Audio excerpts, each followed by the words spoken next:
सुप्रभात विद्यार्थियों। आज 12वीं कक्षा के रिवीजन वर्क में कहानी, कविता व नाटक की रचना प्रक्रिया, कविता, कहानी व नाटक की रचना प्रक्रिया पर चर्चा करेंगे। पूर्व में इनके अलग अलग वीडियो आपको प्रस्तुत किए जा चुके हैं। कविता की रचना प्रक्रिया, कहानी की रचना प्रक्रिया, और रिवीजन पर संयुक्त रूप से इन पर आज हम चर्चा करते हैं। पहला विषय ये आता है कि कैसे बनती है कविता। कैसे बनती है कविता, ये पहला प्रश्न आता है। कविता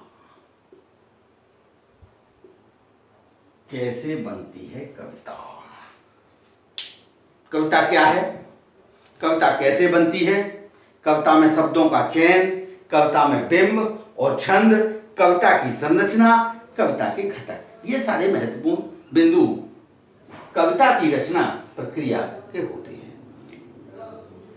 कविता के बनने की कहानी माँ, दादी और नानी की जवानी, लोरी के बोल, खेतों के ढोल, बच्चों के खेल गीत, स्कूल में उनका पहला कदम, स्कूल में उनका पहला कदम, तोतली जवान से गीत दोहराता बच्चा, उनमें कुछ नए शब्द जोड़ता बच्चा।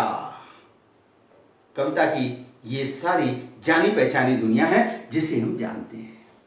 छोटा बच्चा पढ़ने जाता है तो सब तिल लेते तात, how I wonder what you are, इस तरह के, लाला दी ने केला खाया, केला खा के मुंह पिचकाया, इस तरह की दुनिया को हम जानते हैं। जैसे ही आप इन सब स्मृतियों से जुड़ेंगे, कुछ बुनियादी सवालों पर सोचने पर मजबूर होंगे। क्या कारण है कि दुनिया के हर बच्चे की पढ़ाई छोटी कक्षा में गानों से शुरू होती है? कविता के बोल में वह कौन सी चीज है जो दुनिया के बोल से ताल मिलाने के लिए जरूरी है? जैसे ही ये प्रश्न मन में उठते हैं, वैसे ही कविता की जानी पहचानी दुनिया अनजानी सी लगने लगती है। कविता के खेत, खलियान, बाग, बगीचे, चिड़िया, शेर, मोची, पानी, सूखा गांव, नगर, सब अपरिचित से लगने लगते हैं। वाचिक अर्थात बोलने, अर्थात उच्चारण करने की परंपरा के रूप में जन्मी कविता आज लिखित रूप में मौजूद है। इसके साथ में मौजूद है यह सवाल कि कविता क्या है, कि कविता क्या है। हालांकि कविता के प्रश्न के उत्तर को जानना एक जटिल प्रक्रिया है, फिर भी यह हमारी संवेदना के निकट होती है, यहां तक कि हमारे मन को छू लेती है। कभी कभी तो हमारे मन को पूरी तरह झकझोर देती है। बिहारी की कविता ने राजा जयसिंह को झकझोर दिया था। अतः हम कह सकते हैं कि कविता के मूल में यानी कि जड़ में संवेदना है, राग तत्व है। ये संवेदना संपूर्ण सृष्टि से जुड़ने और उसे अपना बना लेने में सक्षम होती है। इसी संवेदना ने डाकू रत्नाकर को महर्षि वाल्मीकि बना दिया। वे कहे होते, मानसात् प्रतिष्ठां तम गम शाश्वती समा यत् क्रोंच मिथुना देकमवधि काम मोहितम।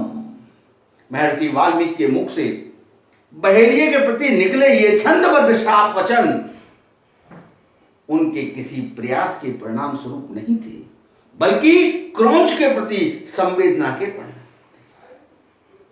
यह महाभारत, रामायण की रचना का आधार बन गया। क्रोंच एक सारस या बगला प्रजाति का पक्षी बताया गया है। ऐसा ही सुमित्रानंदन पंत ने कहा है, वियोगी होगा पहला कवि, आह से उपजा होगा गान, उमड़कर आंखों से चुपचाप बही होगी कविता अनजान। यहां यह सवाल उठता है कि जो वस्तु हमारे इतने पास है उसे हम किसी कवि की तरह क्यों नहीं कह सकते? जहां तक कविता लेखन का सवाल है, यानी कि कविता कैसे बनती है, कैसे बनती है कविता। तो इस संबंध में दो मत मिलते हैं। नंबर एक, पहला मत तो यह मिलता है कि कविता बनाने की कोई प्रणाली सिखाई या बताई नहीं जा सकती, परंतु यह भी सत्य है कि पश्चिम के कुछ विश्वविद्यालयों में और अब हमारे देश में भी कहीं कहीं काव्य लेखन के बारे में छात्र छात्राओं को बाकायदा प्रशिक्षण दिया जाता है। अब दूसरा सवाल यह भी है कि चित्रकला, संगीत कला, नृत्य कला आदि सिखाई जा सकती है, तो कविता बनाना क्यों नहीं सिखाया जाता? जब ये सब चीज सिखाया जा सकता है तो कविता बनाना क्यों नहीं सिखाया जाता? जैसे ही हम इन सवालों का सामना करेंगे तो कविता का जादू चलने लगेगा, जिससे हो सकता है कि हम संभवतः एक कवि न बन पाए पर एक अच्छे भावुक या सहृदय पाठक अवश्य बन जाएंगे, क्योंकि किसी कविता का बारीकियों को समझना उस कविता को दोबारा से रचे जाने के सुख से भी कम नहीं होता। वास्तव में एक अच्छी कविता कुछ कुछ शास्त्रीय संगीत की तरह होती है। वो पाठक को बार बार पढ़े जाने के लिए आमंत्रित करती है। हम जब तक कविता से दूर हैं वो हमें रहस्यमयी लगती है, पर जैसे ही हम उसके करीब जाते हैं तो हमें उस कविता को बार बार सुनने का और देर तक सुनने का मन करता है। अच्छी कविता हमसे सवाल करती है, सुने और पढ़े जाने के बाद भी वह हमारी स्मृति में बार बार सोचने के लिए बची रहती है। अब हम वापस आते हैं पहले सवाल पर कि कविता अन्य कलाओं की तरह सिखाई क्यों नहीं जा सकती। हम जानते हैं कि चित्रकला में रंग, ब्रश, कैनवास, तो संगीत में स्वर, ताल, वाद्य यंत्र आदि की आवश्यकता रहती है, परंतु कविता एक ऐसी कला है जिसमें किसी बाह्य अर्थात बाहरी उपकरण की मदद नहीं ली जाती। एक कवि की सबसे बड़ी परेशानी यह होती है कि उसे भाषा के उन्हीं उपकरणों से काम लेकर कुछ विशेष रचना करनी होती है जो भूगोल, इतिहास, अर्थशास्त्र आदि विभिन्न विषयों तथा हमारे दैनिक जीवन में बोलचाल का माध्यम है। अर्थात उनका उपयोग हम रोजाना बोलचाल की भाषा में करते हैं। अतः कविता लिखने में कवि अपनी इच्छा अनुसार शब्दों को जुटाता है और उसे लय से बांधता चलता है। इस प्रकार हम कह सकते हैं कि कविता की अनजानी दुनिया का सबसे पहला उपकरण क्या होता है? शब्द। सबसे पहला उपकरण शब्द। शब्द आप जानते हैं, व्याकरण में आपने पढ़ा होगा, शब्दों से मेलजोल कविता की पहली शर्त होती है। शब्दों से मेलजोल करना। इस संदर्भ में अंग्रेजी कवि W.H. ऑडेन ने कहा है कि प्ले विद द वर्ड्स, अर्थात आरंभ में शब्दों से खेलना। शब्दों से खेलना अर्थात उससे मेलजोल बढ़ाना। शब्दों के अंदर सदियों से छिपे अर्थ की परतों को खोलना। एक एक शब्द अपने अंदर कई कई अर्थ छिपाए रहता है। कुछ इंटरनेट की तरह, जैसे इंटरनेट एक एफ में अंदर चलते चले जाओ, बहुत कुछ छिपाए रहते हैं।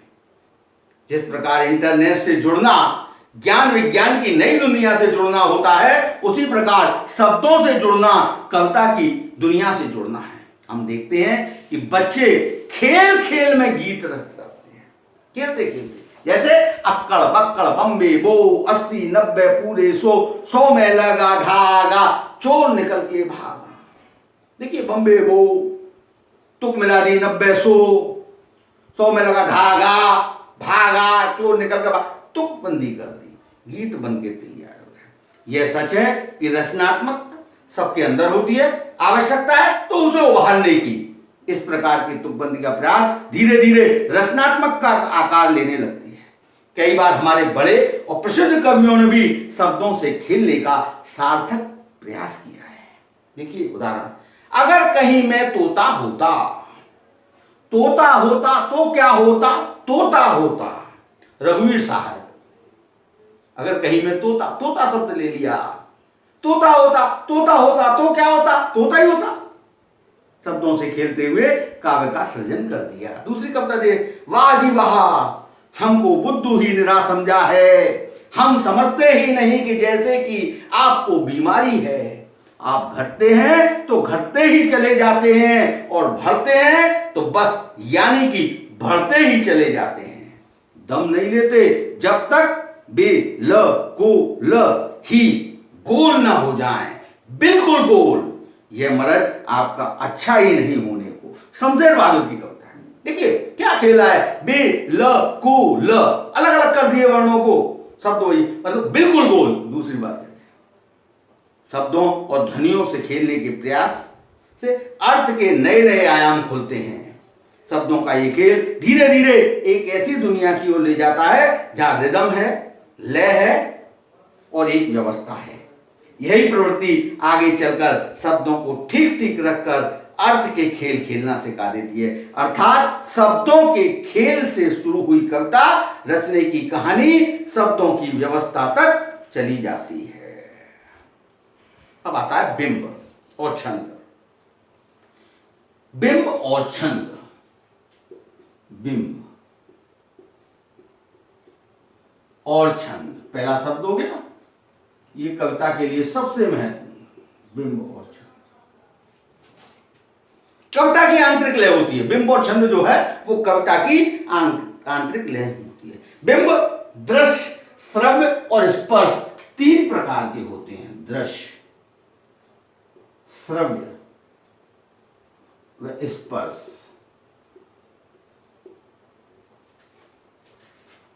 तीन प्रकार के होते हैं। तथा छंद मात्रिक तथा वर्णिक। मात्रिक तथा वर्णिक। मात्रा क्या था और वर्ण क्या था। ये कविता को इंद्रियों से पकड़ने में सहायक होते हैं। हमारे पास दुनिया को जानने का एकमात्र सुलभ साधन इंद्रियां ही हैं।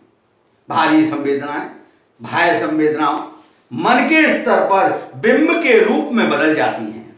कुछ विशेष शब्दों को सुनकर अचानक मन के अंदर कुछ चित्र बन जाते हैं। ये स्मृति चित्री शब्दों के सहारे कविता का बिंब निर्मित करते हैं। सुमित्रानंदन पंत की कविता संध्या के बाद की पंक्तियां उदाहरण। तट पर बगलों सी वृद्धाएं, तट पर बगलों सी वृद्धाएं, विधवाएं जब ध्यान में मग्न, मंथर धारा में बहता जिनका अदृश्य गति अंतर रोदन। इन पंक्तियों पर ध्यान दीजिए। बगलों सी वृद्धाएं, विधवाएं पढ़कर हमारी स्मृति में बगलों का आकार, उनकी सफेदी और वृद्ध विधवाओं के घुटे हुए सिर के कारण गर्दन का आकार तथा उनके सफेद वस्त्र एकाकार हो जाते हैं। दृश्यों को सजीव एवं चेतन बिंब के रूप में प्रस्तुत करने के लिए कवियों ने मानवीकरण की शैली अपनाई। बीती विभावरी जागरी, अंबर पनघट में डुबो रही, ताराघट ऊषा नागरी।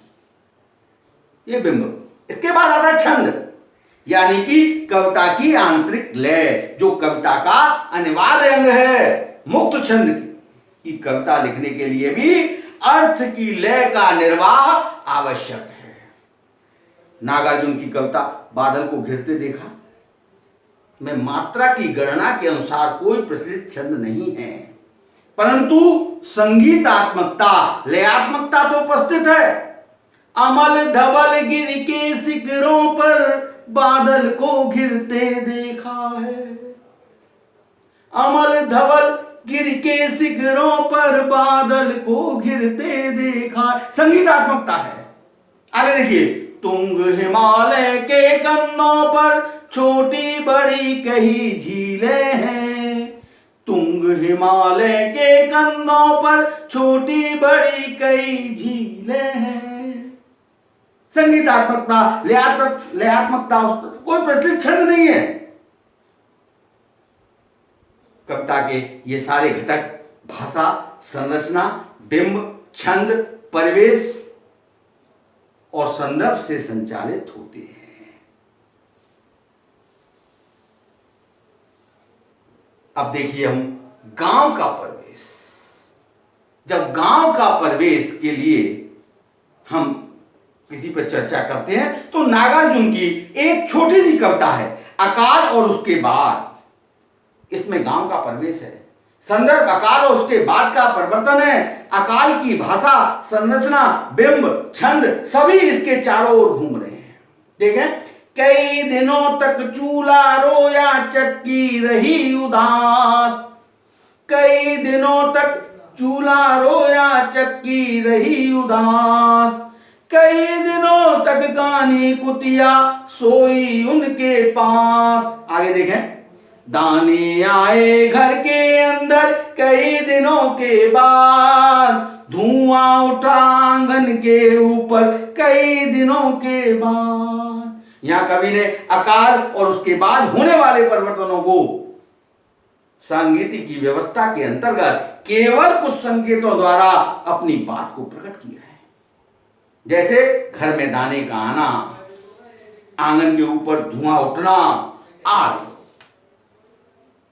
गांव के परिवेश के लिए चूल्हा, चक्की, दाने आदि तद्भव शब्दों का प्रयोग किया है। यहां पर किसी भी शब्द को हटाकर उसका पर्याय रख दें, जैसे कई जगह की जगह बहुत अथवा दाने की जगह अनाज, तो कविता का अर्थ ही बदल जाएगा। क्योंकि शब्द व दाना शब्द, क्योंकि कई शब्द व दाना शब्द एक एक दिन की अकाल की भीषणतम अभाव तथा उसके बाद के उल्लास और खुशी को प्रकट करने में समर्थ है, जो बहुत तथा अनाज में नहीं। परिवेश के साथ साथ कविता के सारे घटक भाव तत्व से चलते हैं। कवि की व्यक्तिगत सोच, दृष्टि और दुनिया को देखने का नजरिया कविता की भाव संपदा बनती है, अर्थात कविता का भाव उसी के अनुरूप प्रकट होता है। कवि की व्यक्तिगत सोच में उसके समाज का प्रभाव रहता है, बिल्कुल हवा में सुगंध की तरह। इसी सोच का कवि भाषा में उपयोग करता है, जो कि कविता कहलाती है। अब अगला विषय आता है, कैसे लिखें कहानी। कैसे लिखें कहानी, कहानी लिखने की प्रक्रिया। कैसे लिखें कहानी, ये प्रश्न होता है। जहां तक कहानी के इतिहास का सवाल है, यह उतना ही पुराना है जितना मानव सभ्यता का इतिहास। क्योंकि कहानी मानव स्वभाव और प्रकृति का हिस्सा है। धीरे धीरे कहानी कहने की जो आदिम कला है उसका विकास होने लगा था। कथावाचक कहानियां सुनाते थे, किसी घटना, युद्ध, प्रेम, प्रतिशोध के किस्से सुनाए जाते थे। मानव स्वभाव का एक गुण कल्पना भी है। सच्ची घटनाओं पर आधारित कथा कहानी सुनाते सुनाते उसमें कल्पना का सम्मिश्रण भी होने लगा, क्योंकि प्राय मनुष्य यह सुनना चाहता है जो उसे प्रिय है। कहानी का केंद्रीय बिंदु कथानक होता है। कथानक है क्या? कहानी का केंद्र बिंदु क्या होता है? सबसे पहले कथानक। कथानक है क्या? कहानी का वह संक्षिप्त रूप जिसमें आरंभ से अंत तक कहानी की सभी घटनाओं और पात्रों का उल्लेख किया जाता हो, वह कथानक कहलाता है। उदाहरण के लिए आप प्रेमचंद की कहानी कफन ले सकते हैं। प्रेमचंद की कहानी हम कफन का उदाहरण हम ले सकते हैं। 10-12 पृष्ठों की कहानी है, लेकिन इसका कथानक 10-12 पंक्तियों में लिखा जा सकता है। घीसू और माधव गांव के दो गरीब और आलसी किसान हैं। बुधिया माधव की पत्नी है। वह प्रसव पीड़ा से कोठरी के अंदर तड़फ रही है। कोठरी के बाहर घीसू और माधव अलाव में आलू भूनकर खाने की तैयारी कर रहे हैं। बुधिया प्रसव पीड़ा से मर जाती है। दोनों के पास उसका कफन खरीदने के पैसे नहीं हैं। वे गांव के जमींदार के पास पैसे मांगने जाते हैं। जमींदार पैसे दे देता है। गांव के दूसरे संपन्न लोग भी पैसे दे देते हैं। ऋषु और माधव कफन खरीदने बाजार जाते हैं, पर कफन खरीदने के बजाय उन पैसों की शराब पीते हैं और नशे में मदहोश होकर गाना गाते मंत्रालय में ही गिर पड़ते हैं। ये 10-12 पन्नों की कहानी का एक कथानक है। कहा जा सकता है कि कथानक कहानी का एक प्रारंभिक नक्शा होता है। यह उसी तरह का नक्शा होता है जिस तरह मकान बनाने से पहले हम लोग एक प्रारंभिक नक्शा कागज पर बना लेते हैं। एक प्रारंभिक नक्शा कागज पर बना लिया जाता है, बिल्कुल उसी तरह कहानी के कथानक को हम उसका कहानी का प्रारंभिक नक्शा कह सकते हैं। आमतौर पर जो कथानक है, कथानक में प्रारंभ, मध्य और अंत। कथानक में क्या होगा? प्रारंभ, मध्य और अंत, ये 3 बिंदु कथानक में होते हैं।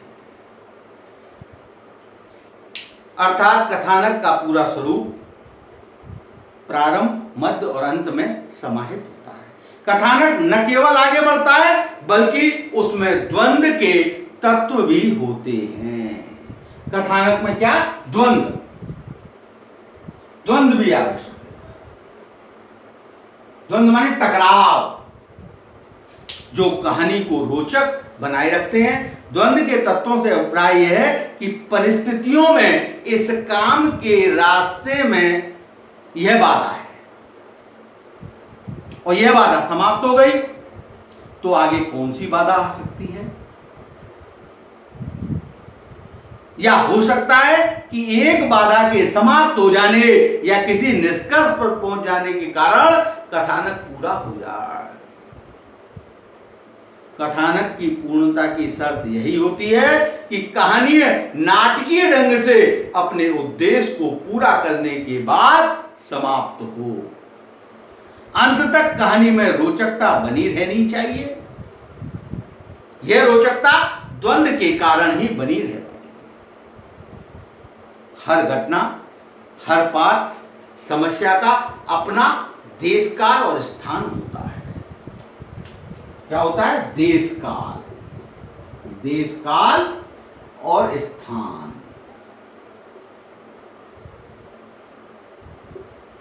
देश काल और स्थान होता है। कथानक का स्वरूप बन जाने के बाद कहानीकार कथानक के देश काल तथा स्थान को पूरी तरह समझ लेता है, क्योंकि यह कहानी को प्रामाणिक और रोचक बनाने के लिए बहुत आवश्यक है। उदाहरण के लिए, यदि अस्पताल का कथानक है तो अस्पताल का पूरा परिवेश होना चाहिए। अस्पताल में उत्पन्न होने वाली ध्वनियां होनी चाहिए, बीप टोन होनी चाहिए, लोग होने चाहिए, कार्य व्यापार होने चाहिए, लोगों के पारस्परिक संबंध होने चाहिए, एक दूसरे से उसी के अनुरूप व्यवहार, नित्य घटने वाली घटनाएं आदि का जानना यहां आवश्यक हो जाता है। देश, काल, स्थान और परिवेश के बाद देश, काल, स्थान और परिवेश। परिवेश माने वातावरण, वातावरण, वहां का माहौल। पात्रों पर विचार करना चाहिए। देश, काल, स्थान और परिवेश के बाद क्या, किसका नंबर आता है? पात्र का। उसके बाद में आता है पात्रों पर विचार। तीसरा पात्र। हर पात्र का अपना स्वरूप, अपना स्वभाव और उद्देश्य होता है। कहानी में वह विकसित भी होता है या अपना स्वरूप भी बदलता है। पात्र स्वरूप भी बदल जाता है। कहानीकार के सामने पात्रों का स्वरूप जितना स्पष्ट होगा उतनी ही आसानी से उसे पात्रों का चरित्र चित्रण करने में होगी, उतनी ही आसानी उसे पात्रों का चरित्र चित्रण करने में होगी और उसके संवाद लिखने में होगी। इस कारण पात्रों का अध्ययन कहानी की एक महत्वपूर्ण और बुनियादी शर्त है। पात्रों का चरित्र चित्रण करने अर्थात उन्हें कहानी की कथानक के आवश्यकता अनुसार अधिक से अधिक प्रभावशाली ढंग से लाने के कई तरीके हैं।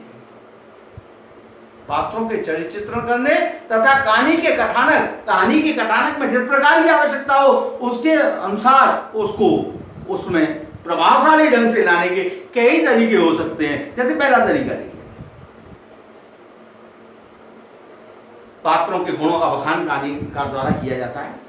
एक उदाहरण देखिए, मुरलीधर बड़ा दानी है, वह दूसरों का ध्यान रखता है, दूसरों के लिए उसकी जान हाजिर है, आदि आदि। एक ये तरीका हो सकता है, परंतु ये तरीका प्रभावहीन है, बहुत आउटडेटेड, पुराना हो चुका है। पात्रों के चरित्र चित्रण उसके क्रियाकलापों, संवादों तथा दूसरे लोगों द्वारा यानी दूसरे पात्रों द्वारा बोले गए संवादों के माध्यम से प्रकट हो तो वो अधिक प्रभावशाली होता है। जैसे उदाहरण के लिए देखिए, मुरलीधर ने एक गरीब आदमी को सर्दी से ठुठरते हुए देखा तो अपनी साल उसे दे दी। या इस प्रकार भी हो सकता है कि मुरलीधर का दोस्त स्कूल की फीस जमा कराने के लिए लाइन से बाहर निकल आया क्योंकि उसके पास पूरे पैसे नहीं थे। मुरलीधर ने दोस्त को बताए बिना फीस जमा कर दी। मतलब है कि पात्र जो काम करते हैं उनसे उसका सशक्त चित्रण होता है। दूसरे पात्र किसी का चरित्र चित्रण अपने संवादों के माध्यम से कर सकते हैं। कहानी में पात्रों का संवाद बहुत महत्वपूर्ण होता है। चौथा आता है संवाद। संवाद नाटक का भी अंग। कहानी में पात्रों का संवाद बहुत महत्वपूर्ण होता है। संवाद के बिना पात्र की कल्पना मुश्किल है। संवाद ही कहानी को या कहानी के अंदर उसके पात्र को स्थापित करती है तथा विकसित करती है और कहानी को आगे बढ़ने में गति देती है। जो घटना या प्रतिक्रिया कहानीकार को होती हुई नहीं दिख जिस घटना या प्रतिक्रिया को कहानीकार होती हुई नहीं दिखा सकता उसे संवादों के माध्यम से सामने लाता है। इसलिए संवादों का महत्व बराबर बना रहता है। संवादों का महत्व कथानक के अनुसार कहानी का चरम उत्कर्ष होना चाहिए। पांचवा, क्लाइमैक्स। क्लाइमैक्स यानी चरम उत्कर्ष। कथानक के अनुसार कहानी चरम उत्कर्ष अर्थात क्लाइमैक्स की ओर बढ़ती है। चरम उत्कर्ष का चित्रण बहुत ध्यान पूर्वक करना चाहिए क्योंकि भावों या पात्रों के अतिरिक्त अभिव्यक्ति चरम उत्कर्ष के प्रभाव को कम कर सकती है। सर्वोत्तम यह होता है कि चरम उत्कर्ष पाठक को स्वयं सोचने और लेखकी पक्षधर की ओर आने के लिए प्रेरित करे, लेकिन पाठक को यह भी लगे कि उसे स्वतंत्रता दी गई है और उसने जो निर्णय निकाले हैं वे उसके अपने हैं। कहानी लिखने की कला सीखने का सबसे अच्छा और सीधा रास्ता यह है कि अच्छी कहानियां पढ़ी जाए, उनका विश्लेषण किया जाए। कहानी लेखन सिखाने की प्रक्रिया में यही सबसे अधिक कारगर माध्यम। कहानी के बाद आता है नाटक की रचना प्रक्रिया। नाटक कैसे लिखा जाए।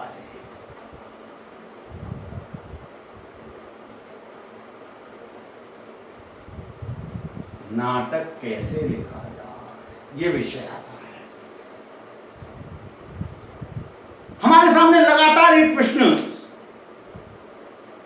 गुजरता रहता है, आता रहता है कि कविता, कहानी, उपन्यास की तरह नाटक भी साहित्य के अंतर्गत आता है या फिर इसकी रचना में क्या अंतर जरूरी हो जाता है।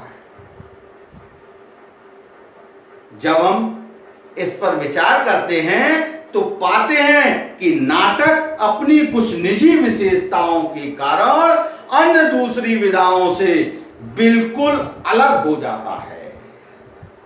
स्वयं हमारी भारतीय परंपराओं में नाटक को दृश्य काव्य की संज्ञा दी गई है। दृश्य काव्य की संज्ञा, काव्य नहीं, दृश्य काव्य। तभी तो भरत मुनि ने नाटक में रस की निष्पत्ति बताई है। नाटक लिखते समय नाटककार को नाटक की एक मूल विशेषता को हमेशा याद रखना होता है, वह है समय का बंधन। नाटक की मूल विशेषता है समय का बंधन।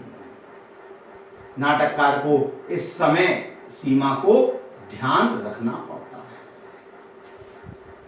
नाटक लिखते समय ये समय का बंधन नाटक की रचना पर अपना पूरा असर डालता है। यही कारण है कि एक नाटक को शुरू से लेकर अंत तक एक निश्चित समय सीमा के अंदर पूरा होना होता है। नाटककार अगर अपनी रचना को भूतकाल से अथवा अन्य किसी लेखक की रचना को भविष्यकाल से उठाए, इन दोनों ही स्थितियों में उसे नाटक को वर्तमान काल में ही संयोजित करना होता है। यही कारण है कि नाटक के मंच निर्देश हमेशा वर्तमान काल में लिखे जाते हैं। कई फिल्में जो उपन्यास कहानियों के आधार पर आपने देखी होंगी, वो नाटक का रूप दे करके काल यानी टेंस, समय चाहे कोई भी हो, उसे एक विशेष समय में एक विशेष स्थान पर वर्तमान काल में ही घटित होना होता है। यह नाटक की विशेषता है। जैसे किसी पौराणिक या ऐतिहासिक घटना को कहानी, उपन्यास या कविताओं में उसके मूल संदर्भ में उसी काल में रखकर पढ़ा जा सकता है, परंतु नाटक में उसे हमारी आंखों के सामने एक बार फिर से उसी रूप में हूबहू घटित होना पड़ता है। एक नाटककार को यह भी सोचना होता है कि दर्शक कितनी देर तक कहानी को अपने सामने घटित होते देख सकता है। अतः समय का ध्यान रखना जरूरी हो जाता है। नाटक के 3 अंक होते हैं जिन्हें समय को ध्यान में रखकर बराबर बांटने की जरूरत होती है।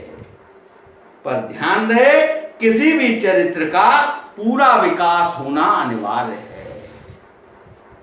भरत मुनि ने नाट्य शास्त्र में नाटककारों से अपेक्षा की है कि नाटक की हर एक अवधि कम से कम 48 मिनट की हो। इसके बाद में दूसरा महत्वपूर्ण अंग आता है शब्द। शब्द आप जानते हो, वर्णों के सार्थक समूह को शब्द कहते हैं, आपने पढ़ा होगा। वैसे तो शब्दों की आवश्यकता सभी विधाओं में होती है, सभी विधाओं के लिए होती है, परंतु नाटक की दुनिया में शब्द अपनी एक नई, निजी और अलग अस्मिता ग्रहण करता है। नाट्य शास्त्र में वाचिक अर्थात बोले जाने वाले शब्दों को नाटक का शरीर कहा गया है। नाटककार के लिए यह जरूरी है कि वह अधिक से अधिक संक्षिप्त और सांकेतिक भाषा का प्रयोग करे, जो अपने आप में वर्णित न होकर के क्रियात्मक हो। इस प्रकार की भाषा के शब्दों में दृश्य बनाने की क्षमता भरपूर होनी चाहिए। दृश्य बिंब का निर्माण, जिससे वह अपने शाब्दिक अर्थ से ज्यादा व्यंजना की ओर ले जाए।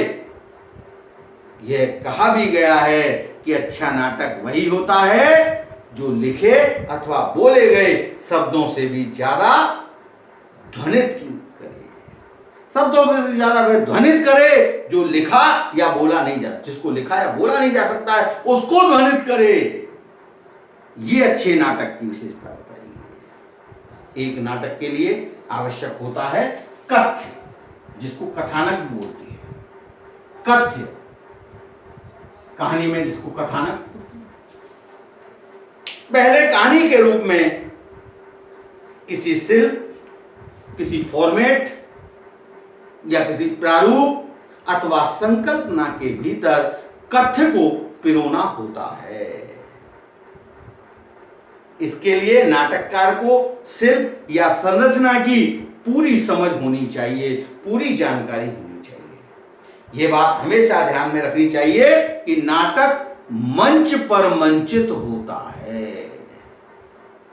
नाटक का मंचन मंच पर होता है और दर्शक उसको देखता है। इस बात को हमें पूरी तरह से ध्यान रखना चाहिए। इसलिए नाटककार को रचनाकार के साथ साथ कुशल संपादक भी होना चाहिए, जिसको हम डायरेक्टर, निर्देशक बोलते हैं।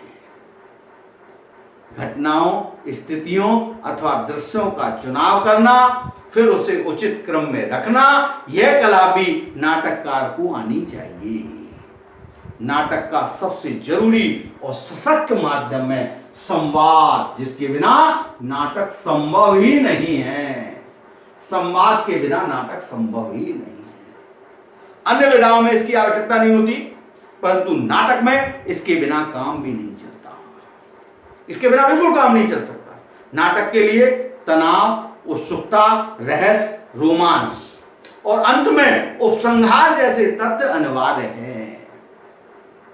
क्या अनिवार्य है? तनाव, उत्सुकता, रहस्य, रोमांच और अंत में उपसंहार जैसे तत्व अनिवार्य है।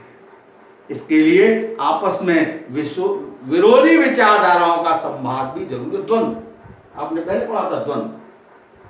विरोधी विचारधाराओं का संवाद जरूरी होता है। यही कारण है कि नायक, प्रतिनायक अर्थात खलनायक, जिसको हम खलनायक बोलते हैं, सूत्रधार की परिकल्पना भारतीय या पाश्चात्य नाट्यशास्त्र में आरंभ से ही की गई है। आप जानते हैं कि वह कौन सी चीज है जो एक सशक्त नाटक को एक कमजोर नाटक से अलग करती है? कौन सी चीज है? वह है संवादों का अपने आप में वर्णित या चित्रित न होकर क्रियात्मक होना। क्या है वह? क्रियात्मक होना। संवादों का क्रियात्मक होना, संवादों का अपने आप में वर्णित या चित्रित न होकर क्रियात्मक होना, दृश्यात्मक होना और लिखे तथा बोले जाने वाले संवादों से भी ज्यादा उन संवादों के पीछे निहित अनलिखे एवं अनकहे कई संवादों की ओर ले जाना। इस चीज को अंग्रेजी भाषा में सब टेक्स्ट कहा गया है। सब टेक्स्ट,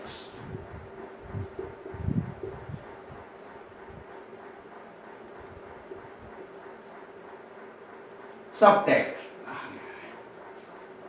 इसका मतलब होता है प्रेरक, प्रेरणा देने वाला।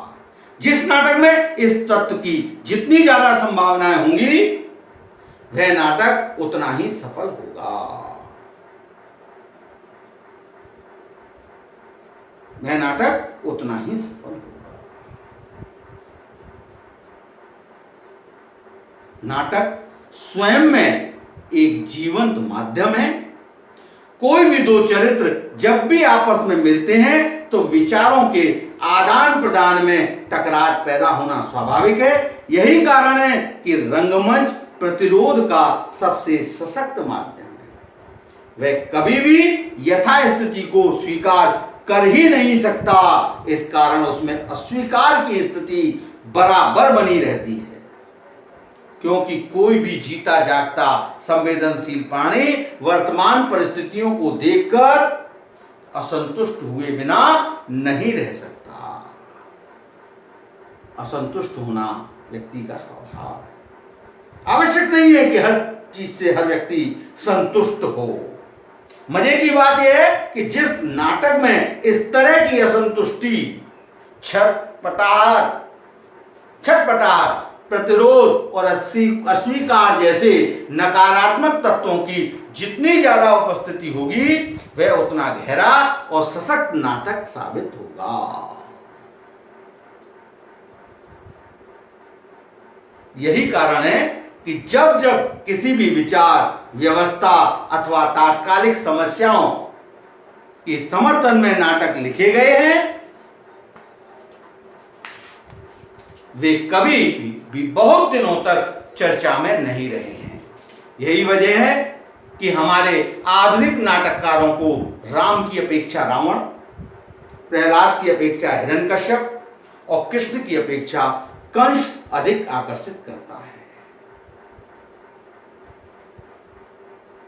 यह देखो, नाटक लिखते समय यह भी अत्यंत जरूरी है कि नाटक में जो चरित्र प्रस्तुत किए जाएं वे सपाट, सतही और टाइट ना हो।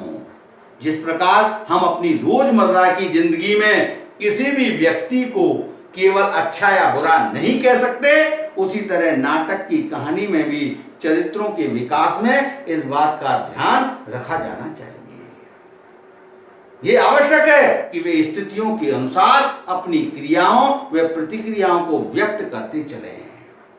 नाटककार नाटक के कथानक के माध्यम से जो कुछ भी कहना चाहता है उसे अपने चरित्रों और उसके बीच होने वाले परस्पर संवादों से व्यक्त करना होता है।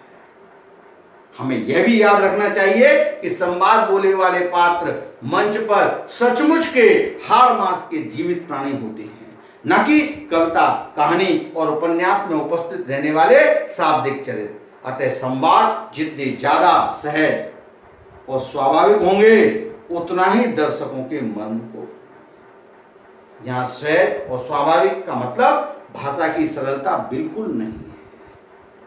संवाद कितने भी क्लिष्ट भाषा में हो, वह तत्सम शब्दों से युक्त हो, स्थिति तथा परिवेश की मांग के अनुसार यदि वे स्वाभाविक प्रतीत होते हैं तो वो दर्शकों के मन तक पहुंच जाते हैं, दर्शकों तक संप्रेषित होते हैं।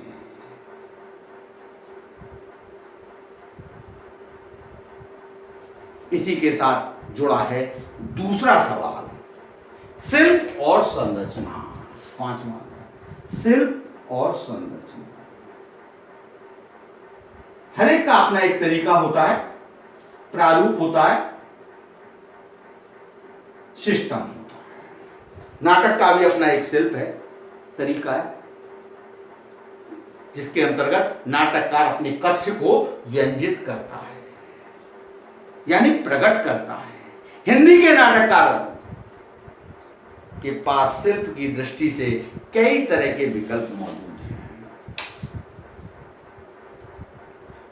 सर्वप्रथम हम संस्कृत के नाटकों को ही उदाहरण में ले सकते हैं। हमारे पास संस्कृत का विस्तृत साहित्य है। स्वप्न वासव दत्ता, अभिज्ञान शाकुंतलम, मृच्छकटिकम, उत्तर रामचरित आदि का ढांचा मौजूद है, जिसे हम पारिभाषिक शब्दावली में शास्त्रीय नाटक कहते हैं, शास्त्रीय कहते हैं। एक लोक नाटकों का प्रारूप है जिसमें कोई लिखित आलेख नहीं है और सब कुछ मौखिक रचना प्रक्रिया के माध्यम से घटित होता है। पारसी नाटकों का अपना एक अलग शिल्प है जो शेर शायरी, गीत संगीत और अतिरंजित संवादों पर आधारित होता है। इंसन की तर्ज पर एक विचारक हैं हेनरिक इब्सन की तर्ज पर यथार्थवादी नाटकों का अपना एक मुहावरा है जो गद्य पर आधारित है। इसके अलावा नुक्कड़ नाटक की अपनी एक अलग अहमियत है। यह नाटककार को तय करना होता है कि वह इनमें से किस तरह के शिल्प का चुनाव करे, कैसे शिल्प को चयन करे। शास्त्रीय, लोक नाटक, आपके पारसी नाटक, आपके नुक्कड़ नाटक, किस तरह के शिल्प का चुनाव करे, ये उसके ऊपर अलग अलग विकल्पों को मिलाकर अपनी एक नई शैली भी नाटककार विकसित कर सकता है, या इन सब से बिल्कुल अलग सबको मिलाकर के भी एक शैली विकसित की जा सकती है, या इन सब से बिल्कुल अलग भी एक शैली का निर्माण किया जाता है। प्राय कहा जाता है कि कथ्य अपना शिल्प स्वयं निर्धारित कर लेता है।